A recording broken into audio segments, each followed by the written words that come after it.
Welcome to Financial Hub. In this video, I'm going to guide you on how to log in Capitec online banking account. Capitec Bank is a retail bank which focuses on providing accessible and affordable banking services to clients via the innovative use of technology. Now, firstly, make sure you open one preferred web browser. Here I am opening Google Chrome.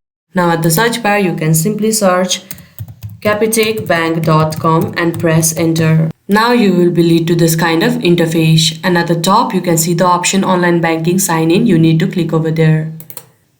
Again, this kind of box will pop up where you need to choose your banking type, either it is personal or business.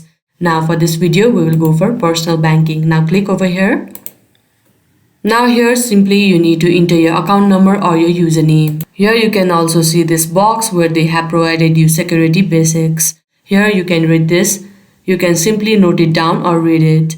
Now after you are done entering your account number or your username, you can click on continue. After that, you will be led to another page where you need to enter your PIN number or your password. And after entering it, you will be successfully logged into your Capitec online banking account. I hope you found this video helpful. Don't forget to like this video and subscribe our channel Financial Hub. Thank you.